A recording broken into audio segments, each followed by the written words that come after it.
Welcome to another edition of In the Weeds with Ikard and Lehman, presented by Riverwind Casino. Riverwind is Oklahoma City's premier casino experience, and there are so many reasons why Riverwind is consistently voted OKC's number one casino, but it all starts with their amazing variety of gaming thrills and excitement.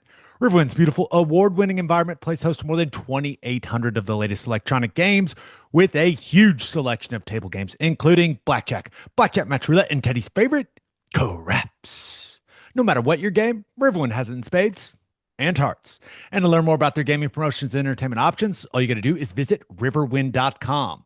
Riverwind Casino, always a good time. Watching OU win 24-13 was a good time, Ted. I'm excited to break this one down, man. A lot of fun, a lot of good stuff to pick from. All right, let's dive into the top plays from OU's 24-13 win over Michigan. We're going to start on the defensive side of the ball. And this first play, Ted, we talked a lot about getting Bryce Underwood into these situations. 3rd and 6. Yep.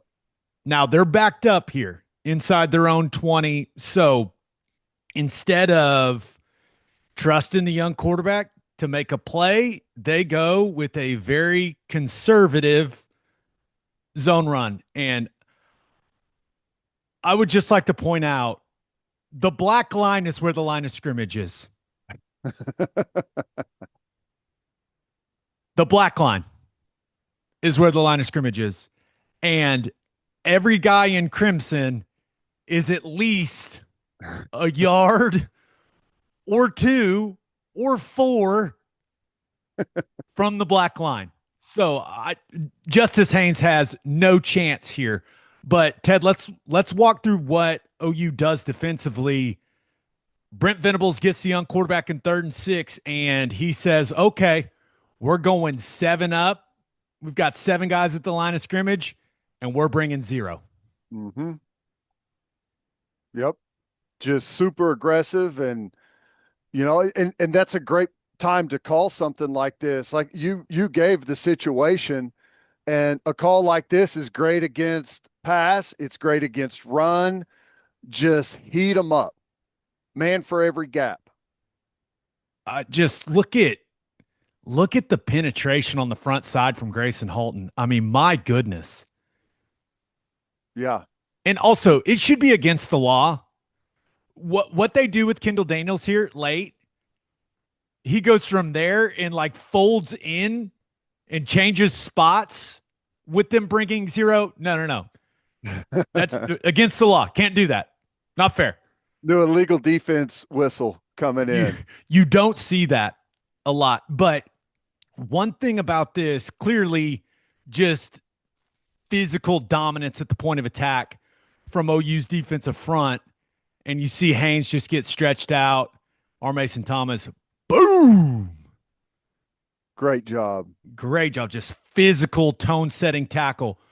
That being said, Bryce Underwood's got to make a better decision for Michigan here. You've got your 5 offensive linemen blocking. They're showing 7 up. There's a reason that this bubble is built in to this run concept. It's for this exact situation. In no world should Underwood hand this ball off. No world. He should catch it, turn as quickly as he can, and throw the bubble. You've got 3-on-3 over there. It is a blinking red light. Throw the bubble. Yeah. That's why it's built into the play, Ted. So this is, in my opinion, this is a very simple read for Underwood, and this is a mistake from him. Yeah. Well, here's the thing. You pointed out, you've got 7 up, right? You got way more guys than you can block. Plus the run action is wide this way. You got an 8th defender right over here, the sideline, right? So you're pinned. You don't have a lot of space. There's not going to be anything happening over there. And that bubble, you got blockers, but the more critical thing is you got space to maybe make a guy miss and exploit a little bit of green grass out there for a better option. There's nowhere to go here. The defensive players are fighting one another to see who can get the first shot.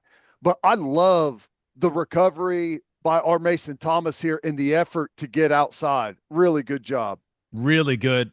We love our guy Reggie Powers, so we're not going to talk about what happens with him and Bryce Underwood. We're just going to move on from that. But I love the fight from Owen Heineke. Right, he's getting held. He gets spun in a circle.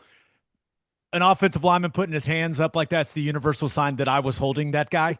Look over here. Yeah, don't do that. And then just a really physical finish. And no one was safe from the physicality of OU's defense in this game, Ted. No. Oh, no. We got cameraman down, Ted. That's an expensive camera, too. Cameraman's down. He's going down. And then GM of the Oklahoma Sooners, Jim Nagy. Like I said, no one is safe from OU's defense's physicality. No, Jim, stay up. You got it. Oh, he's pinned in. I don't know what's below his feet, but I know exactly what it is because I've been there, brother. That's the injury tent. Ah. Folded down. But watch this. Watch Nagy. Oh, he's up. Quick. Doesn't lay there. No, I'm good. I'm popping up. Love it. And Justice Haynes is like, wait, why were there so many guys there? What happened? Yeah, and I mean, I love it. I love the penetration, the guys flying off the football, and everyone's hungry. Everyone's running to the ball. You see Guillory showing up from that corner spot. He's showing up late trying to get to the party. Just really good stuff. And you know, that's what it looked like a lot of the night. Penetration, moving the line of scrimmage backwards. Okay, this is a play that we've seen OU run this season. This is QB GT power read, or I guess GT counter read. So this is that is what Michigan's going with here. So you've got this kind of speed sweep, wide action this way, pulling the defense this way horizontally, and then you've got your guard as your first puller, your kick out puller, your tackle coming back this way. And the way that it looks to me, Ted, is Bryce Underwood is reading our guy, Sammy Omosigo, right here. If he expands with all the horizontal sweep action, you like the numbers coming back with the counter. If he stays in the core, you feel like you can get him out leveraged on the outside. So you can see where Underwood's eyes go on the snap. Mm-hmm. To me, it looks like they're on Omosigo, and you see him expand with the speed sweep. So I think Bryce Underwood makes the proper read here. He pulls the QB counter. Only one problem is he gets absolutely destroyed because they can't block our guys. Yeah. Heineke does a really good job knifing it. He sees the pullers coming. Just, you know, you got to be a football player. Yeah. He's the player that needs to edge that with the first guard pulling, right? You're the contained player. You got to force that back inside, but don't go get blocked. If you see an opportunity and the timing is not right and where the ball carrier is in relation to the guys that are setting up the blocks, if, you know, he was too wide, the timing really wasn't there. And, you know, you can't really blame him. The penetration's coming. He's got to get moving. Heineke's just a ball player right here. Don't just go get blocked, knife it, come in and make a really nice play. It also, just my personal opinion, if you're going to run counter, you should probably block the nose guard. It'll help. That's just, and also, if Grayson Halton is the guy you are blocking back on center, you should probably know Grayson Halton is a fly up the field guy. It's a long way to go. KYP, know your personnel. And they don't block Dominic Williams at all. In the center, takes a flat angle, and 56 is, I mean, he's 4 yards deep in the backfield. Now, he may have made the play on the speed sweep if they would have handed it, but this is a disaster up front from Michigan. Yep. It's just they're busting. They're not blocking the nose guard on counter. The front side guard and tackle look unsure of who they're working to in their combination. They're double teaming PJ, not getting a ton of movement. Look at the length on PJ. Look at that. Know. Like he gets lock into that, him out. Right there, that look right there. He gets turned a little bit. They stay on that double forever because They don't you know know where they're going. they They don't don't know know where they're where they're going. going. So yeah, if they're going to stay on it forever, just eat it. That means someone's free. If Bredesen here, he's doing this kind of bluff and then take the corner, which I'm not a fan of. I think on counter, your best chance is, hey, let's bring everything down this way and we'll let our first puller kick out that corner and create some natural space. But they've got Bredesen going out and blocking the corner. Well, that means you're leaving two for the pullers, right? You're one, you're two. This tackle has got to be on PJ himself. This guard's got to be down on Dominic Williams. This center's got to be back. And then you're trying to get Underwood up on RSJ one-on-one. That's how it should look. But that they just completely mess it up front, which, hey, the other team makes mistakes. It's up to you to make them pay. And that's that's just a disaster along the offensive line from a scheme perspective for Michigan, Ted. Yeah, and when that happens, you got to make them pay, and we did exactly that. And again, Heineke, he was just on one. Really good job knifing it. Just kind of goes like he's going to engage, got the two hands up like he's going to butt that first puller. And then he's like, hang on a second. I ain't wasting no time there. Slides right by it, makes a huge TFL, big moment in the game. That was awesome play. Look at the intensity and the celebration. Yeah, 55 for Michigan came in to replace El Hadi after he got rolled up. And I don't think he was ready for the force that is Owen Heineke. No, It's a no, heck of a really good play, job. man. It And is, and if that's a big dude at quarterback now. Yeah, big dude at quarterback, no doubt about it. All right, one more play from OU's defense against Michigan's offense. And the only reason we're showing this is because several people are like, all right, what went wrong? Heineke intensity. Look at the nasal strip. I know. Gotta love a linebacker with the nasal strip. That's fantastic. I The defense played incredible. This was obviously the biggest play of the game offensively for Michigan. But Ted, I just wanted to go, and we're not going to watch Haynes run all the way to the end zone. We're not giving Michigan fans that satisfaction. But just wanted to give you the chance to go through the mechanics, go through the schematics of kind of what went wrong defensively for OU. So let me get Bredesen in motion. He returns, and now we're set to play. Okay. Yeah. Go back to the very beginning first, would you? Right there, right whenever it first comes on. Okay. Whenever you have this formation, this is your X receiver. Okay. And forget that this is a fullback. This is your Z receiver. Okay. And this is your Y tight end. All right. So this is unbalanced. Okay.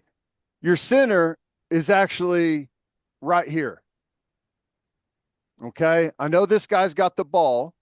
7 but, offensive linemen in the game. Yeah.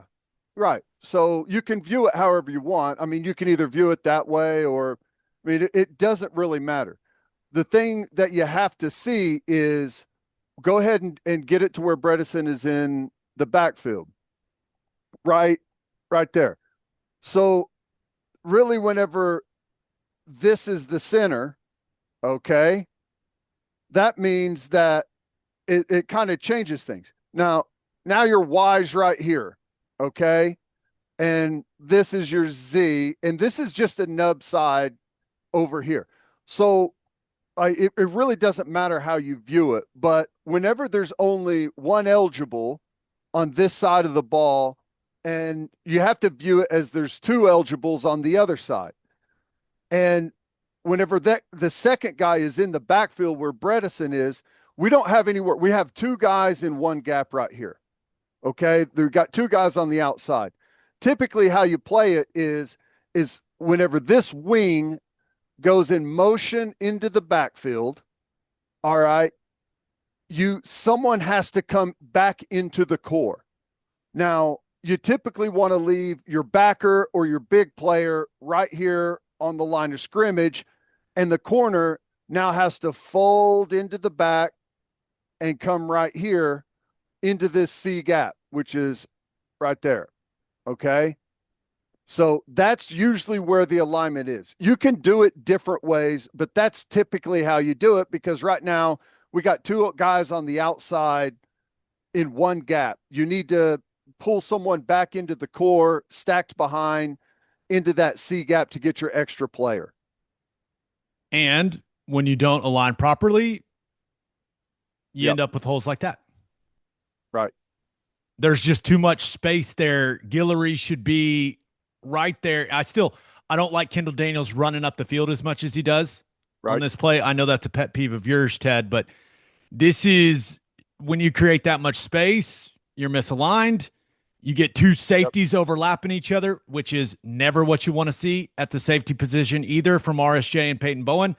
It's not a good play from OU's Right. defense. Bad No. alignment, bad technique, and it's not gap sound. And it's a simple, they're running, let's call it GH counter the other It's way, and we just don't have backside gap discipline.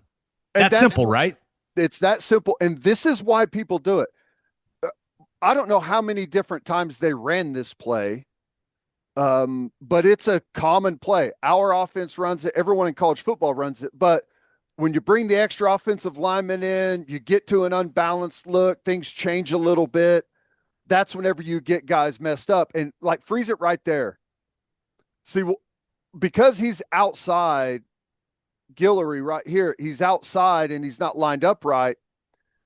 He's in a tough spot. In his vision right now, he can't see the exchange. So does the quarterback have it? Does the running back have it? He's not sure. So you see that little hesitation. That's all it takes. As they wash everything this way and you hesitate, and I'll give it up to the back. He does a really good job. You see how he hugs that group right there and gets away from the free player. And he's in and then he's back out and he's to green grass and he's got some great speed.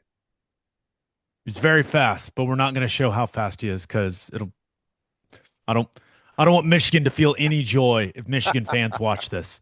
Just an alignment issue. Like we didn't get blown off the ball. Because the other side, had he given it, it's dead. It's just an alignment issue that you can fix. All right, let's look at some of the top plays from OU's offense against Michigan's defense. But first, It's football time in Oklahoma, and you need beef built like our guys on the field, premium, powerful, and ready to perform. That's Didier Ranch. They're a family ranch right here in Oklahoma, raising and shipping their own beef nationwide. Steak burgers, premium ground beef, and they hand deliver next day to the Oklahoma City metro and surrounding areas. Norman, Moore, Edmond, Yukon, right from their ranch to your doorstep, faster than the Sooner schooner after a touchdown drive. Premium beef delivered. Visit DidierRanch.com and taste the luxury of tradition.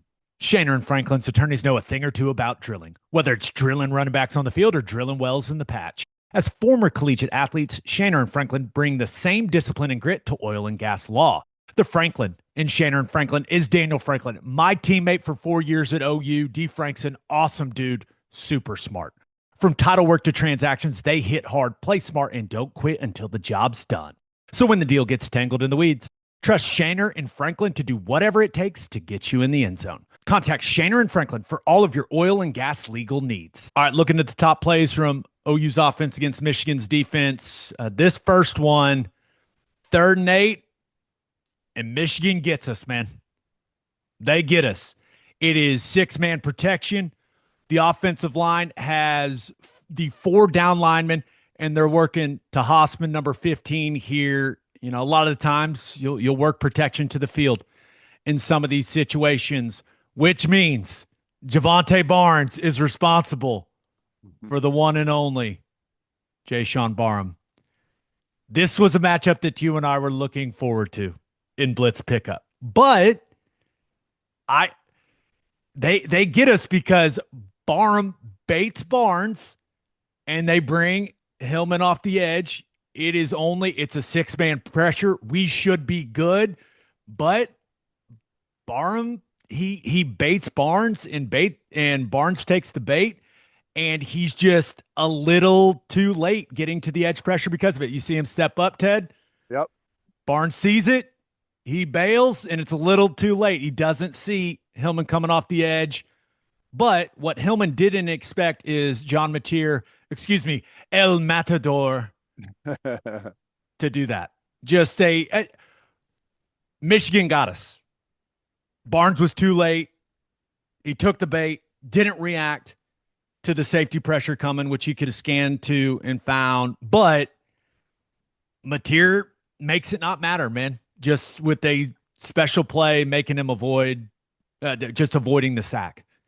And then that's not even the best part. Look at that. Ooh, on the run. Majestic. What a ball. Just an unbelievable ball.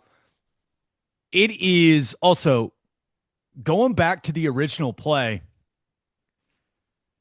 Sategna, and you can kind of see it. He runs a 5-yard out. He runs a 5-yard out. And this is something they work on in practice all the time. It's just scramble drill. All right, quarterback's broken, contain. And you just, for lack of a better term, hey, just go play ball, man. This is like sandlot football. And Sategna takes it vertical, and then just a beautiful catch. Beautiful in catch. stride. Unbelievable ball. That's the magic of Mateer right there, man, in one play. Yep. I'll tell you what's awesome. Go back to the very beginning, and we talked about this play, or we talked about a play whenever I was at one of the scrimmages. It was not the exact same play, but what Mateer ends up doing is very similar. We had talked about it, and I was like, man, it's one of the best throws I've ever seen. They got a little sprint pass in the scrimmage, and there's someone comes up the field, and he has to dip under, and then he's moving to his right, and it's just this little sidearm flick. Look at that footwork coming across the body, and just in the scrimmage, it was to Burks. The yardage was different. Burks caught it like right on the goal line, but I love that he's able to, like, he's seen that, like, he's been in that movement before. It's familiar, and he's able to replicate that in practice and take it to the game and have success with it. It's just awesome. And I mean, I like that defender going for that punch right there. And Sategna knew it was coming and tried to get that ball out of the way from the punch. Really good play all around. I mean, sometimes it turns into sandlot football. Sometimes you just got to go make a play. You got to go be a football player. That's exactly what happened with John Mateer. Hey, Michigan got us on the pressure. Yep. Makes the guy miss, and then just delivers a ridiculous ball. And this is what I'm talking about. Male cheerleader, supporting Sategna. Love that. It takes everyone. It takes all 85,000 in that place to get big wins, Ted. And that male cheerleader doing his part, he's fired up. I love that. That's right. Get there quick, hot coals, getting back on his feet. We don't lay around on the field.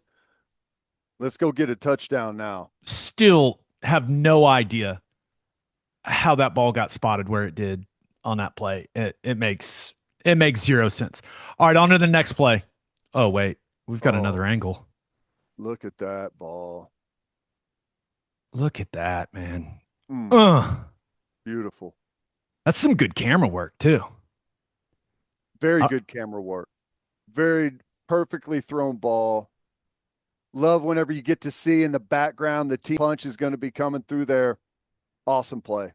Awesome play. All right, this next play, we're looking at a lot of things that I thought that Ben Arbuckle did really, really well in this game. So, first of all, you don't see it on the clip, but in this play, Huggins and Kanak, the pair that they were in, actually started on this side.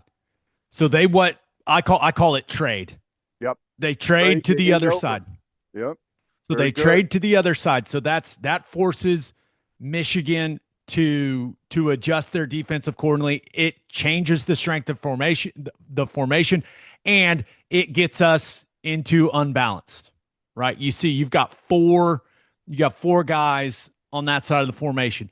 Another small little detail, but a big thing that affects the defense. Tory Blaylock flips, late from this side to this side.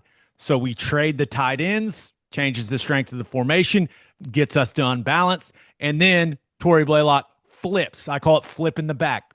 And one way, the reason you can see it is a big deal is look at Hausman in the middle of Michigan's defense. Watch this. It's subtle, but it'll tell you how it's affecting them. Hey, man, you got it. That's you. It changes that all these little movements that Ben Arbuckle utilized throughout this game pre-snap forces a lot of communication from the defense. Yep. And no, it does. And it's difficult. And I mean, you talked about this in the review of the game with Wink Martindale, NFL. So just real quickly for people to understand the end over formation. There's nobody outside this tackle. Okay. He is the last guy on the line of scrimmage. There's a tight end right there. You could just kind of see the booty sticking out. Okay. This guy's on the ball. That tight end is ineligible. He's covered up. He cannot go down the field for a passing play. All right. This is an illegal formation in the NFL. You cannot cover an eligible receiver. And sometimes they'll have an extra tackle in there. This guy would have to report to the referees, I'm reporting as an eligible receiver. The referee will come on the mic and say 66 is reported as an eligible receiver. So there's a lot more that goes into it in the NFL to run these types of odd formations. But in college, that is not a rule. So you see it all the time. Just something to see there. When we talk about end over, that's what we're saying is like, it's your end man is here and this guy is ineligible. And you can do it a bunch of different ways. Sometimes this guy will be in a wing, this guy will be on the ball, and this guy will be off. You can do it a bunch of different ways. Thank you, Ted. I think a lot of people just learned a lot of things right there. Well, I'm very proud of you. Okay, let's talk through the play. This is quarterback GH counter with, I'm going to call it a running back rail route. So you see in GH counter, you're leaving two for the pullers, right? So you've got the end man on the line of scrimmage here. You got this front side backer is the second guy for the pullers. So Derek Simmons and Fabechi Wiwu are taking this deuce block to this backside backer, right? Because they know, hey, we're pulling for the front side guy. Our double team goes to the backside guy. Michigan has lined up in under defense to the pair of tight ends, Ted. So we've got a shade, a 5 or a shade. He looks, I don't know, 4-ish, and then a 9. So we've got Jake Michaela going back and on a block back, and then you've got Hito Zaida as your first kick out puller. You've got a reach and hinge from Michael Fasusi, and then you just got Huggins. He's just handling this guy. And then Kanak is your second puller, wrapping for the car crash that is impending with Barham. And it's just a well-executed football play. And then this added element that that Arbuckle has put in here is Tory Blaylock is running a rail route to pull this wide receiver out of the play nearly entirely, which I think is it's a great added element that creates more space for the play as a whole. So you got the front side double team taking a guy, little drop knee technique, doesn't work. Fabechi buries him.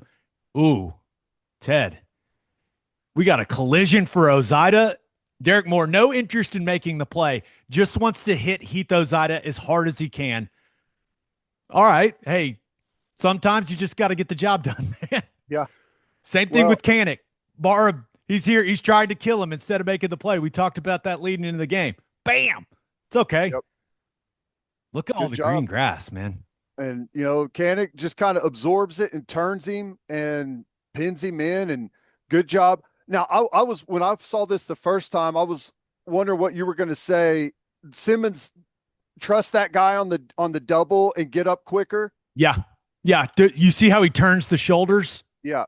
So you want to avoid that much of a turn, but I'm never going to get mad at an offensive lineman for taking care of the down guy first. Right. Way too often, O linemen are in too much of a hurry to get up to the second level. Because remember, he's going all the way back to Hossman. Hossman's way back here. He looks to be what, backside A, Ted? So he's got time.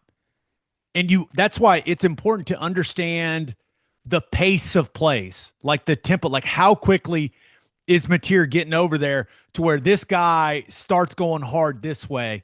So I like Simmons's timing here. I would like for him in a perfect world to attack that left shoulder of Hossman and pin him in and be strong with his right hand. But I do like, I mean, he's getting up in physicality, want to see more hands, but nice collision. Keep playing. And Great sometimes job. just running into a guy's enough, dude. Yeah. Yeah, it is. And I really like Fabechi just grabs that guy, turns him. You know, it's really good stuff. If you're going to play drop knee technique, which is a familiar, I mean, it's a common technique for defensive tackles on some of these gap scheme double teams. If he's going to do that, put his face in the dirt, man. I like that from Fabechi. That's good. Backside, plenty good. But Simmons gets enough of a piece of Hossman. And then Tory Blaylock, he's running that rail route. And then he knows ball's not coming my way. Mateer's running this. Let me turn into a blocker. Does a really nice job. And most importantly, when it's over, he lets go. Hey, let him go when he starts pulling away from you. But this is what has me very intrigued right here. At some point, John Mateer is going to throw this guy the ball when this corner says, hey, I'm not letting Mateer score. I'm coming in and getting in this run fit. He's going to dump it to a running back for a touchdown, and it's going to be sick. Yep. No, it is. And you just kind of, Simmons will stay on that double and maybe clear and catch anyone that comes downhill. But yeah, I like that they've added that to it because it's the easiest way to block someone is to go run a route and have them chase you, right? Yeah. It's a really easy way of doing it. See Mateer's, how we feel about the run technique. Ted, you are a run technique expert. Good strike of the midfoot. Good turnover. Little hurdle. That's almost a Kyler Murray, isn't it? Yeah. Isn't that what Kyler used to do going in? Let's see what the celebration is. Nagy, he's trying to get some screen time, isn't he? Oh yeah. Look at that jacket. Pretty sure he got in on that Italy trip he went on. He's the GM was looking good for a big recruiting weekend. Oh, wipe me down. Fireworks in the background. Oh, that's awesome. Just majestic. Look at how good she looks. Beautiful. Could a stadium look any better than that? No, not really. Oh, just fantastic. Now, here's kind of a good shot of what the rail route does for creating space. Just look at how much grass there is out there because that corner, he's got to cover him or else he knows Mateer's just going to flip it to him. I guess you could say, hey, let's hope that they call a legal man downfield on Simmons, but Ted, I wouldn't hold your breath with that one. Yeah, no kidding.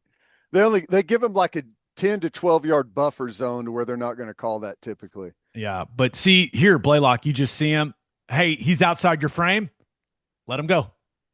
Smart football. I would have lost my mind if they called a hold on that. I mean, I would have gone berserk, but that was a really well-designed play. Remember, trade the tight end, flip the back. You're in unbalanced. You run this GH counter play, which is one of your staple plays now, but you add this rail route element to it to expand the defense and create even more space where you're trying to run the football. It's really, really good, man. I don't know what else to say other than that. Creating a bunch of different variables. No doubt about it. I'm glad you pointed out that Nagy was okay because he took a tumble on that one clip we watched of Michigan being just absolutely dominated. Last play. One of my favorite plays of the game, and Michigan is bringing zero. It was clear in the second half. Their mentality changed. They had Barnes back on the field. Let's blitz these guys. Let's try to speed Mateer up. And right here, Key situation in the game. A one possession game, 3rd and 7. You're kind of in no man's land here on the plus 40. And Michigan says, hey, you guys brought 0 on us earlier. Here comes our 0. We've got 7 up. Now, you got your 5-0 lineman. You've got Jovantae Barnes. You only got 6 blockers, guys. Mm-hmm. So they are straight man-to-man across the board. There is no deep safety in the middle of the field. That's why we call it cover 0. And just a fantastic play design from Ben Arbuckle. You got to have 0 checks. Remember, Underwood should have thrown the bubble earlier in the episode. But you also, if you see 0, you feel 0, you have 4 or 5 plays that you go to like, hey, these are our 0 checks. And right here, we slide the offensive line. Very common against 0. Slide protection, insert the back off the edge, let him take the in man. And I think Ben Arbuckle used Jovantae Barnes' reputation against Michigan on this play. Yep, I agree. Barnes is the go smash you and pass pro guy. He's not the, oh, wait, slip by you and dump it to him in the flat guy. And I like how he sells it. A lot of times you'll just get like a head fake, right? And that may not be enough. That guy may realize that a head fake isn't, he may try and get a piece of you. Like he kind of like, see how he like stutters the feet and goes down into like a stance like he's going to deliver a shot? Like as soon as he slipped him, that DN's like, oh no. Not good. And remember, if he were to, let's say if Jovantae Barnes were to just release like this guy is going to peel with the back. He's going to peel with the back. Like that's his responsibility. Someone has to cover Jovantae Barnes if he releases on, let's call it a traditional pass route. But when he crosses the formation like this and has his eyes set on that in man of the line of scrimmage, you're getting this full slide protection from the line. Nothing is telling Derek Moore here, like, hey, this guy is coming to bluff you and slip you and get out on a route. Like it's just a beautiful play design, man. Beautiful. Whenever you've got a guy swinging, like it's called a peel for a reason. You blitz and then you peel. That's not very hard. But whenever you're up the field and a guy comes across, well, it's a little harder to like do one of those numbers. You know what I'm like? The peel becomes way more difficult. So I like the design anyways, just making it harder on the free guy. Now, I'm going to show some love to some O-linemen, baby. Jake Michaela, Hito Zaida, Michael Fasusi on this left side. You may notice there are 3 of them, and there are 4 Michigan Wolverines. So what do you do, Ted? How do you handle it? Well, how about Fasusi kicks out, and Ozida and Michaela just block 3 guys? Build a wall. Just build the wall in the slide. Just, hey, the ball's coming out quick. You just got to eat it. And Michaela ends up just blocking 2 guys. Just get big, hold on. Ball's coming out. Ozida gets enough of TJ Guy. Just an intelligent throw from Mateer. If he puts it on the line, maybe Derek Moore gets a paw on that ball. Floats it right to him. He's uncovered. Make it easy on Barnes. Just everything about this play is high level, high IQ football from Ben Arbuckle and good execution from these players, Ted. And then we always say, hey, man, there's a spot for Jovantae Barnes. There's always a spot for a guy that's consistent and physical. And boom. Ooh. Not a good feeling. Great job. And you can see everyone just kind of looking down in pity. Oh, no, this guy's he's coming to support him. Guy with the paper in his hand. Hey, man, you're okay. No, he was on the sideline. Doesn't really count. You just kind of have to force him out. Hey, good play. Good play. Will you go back to the finished formation real quick? I just saw something that I also think is really cool. Barnes is coming across right here. I like that, typically you'd be getting depth at tackle, right? He kind of quick sets here and goes to him because if he's backing up, it's going to create a much more difficult release for Barnes. So Simmons goes and gets on him really quickly. I like that part of it. Yeah, remember, he's sliding left, like he's post Yep. setting down on that guy, like he's down now. But you're right, that does it, there's no doubt. And Simmons just puts the shackles on that guy. That's good stuff. You've got Michael and Ozida 2 for 3, and then Barnes, whoop. Awesome. Just a great play. Look at the hustle from 66, fixing the face mask. We're following the ball just in case. And then here comes the car crash. Boom. Huggins is getting a block on 25. He came from all the way from the other side of the formation. He was the slot guy on the left side of the formation. I just noticed this. Look at Burks. Look at Burks. He watch Burks here. He sees Barnes truck this guy to the ground. He said, "Hey, someone come get your man. Help your boy. Someone help your boy up." Fantastic win for the Sooners. A lot of good stuff in their dead. This was a lot of fun, man. No, I love it. It's always good to go through some stuff after a big win and point out some good play by these guys. Please make sure you are subscribed to our YouTube channel. Please make sure you like these videos. Also, tell your friends about them. We're trying to grow in the weeds as much as we can.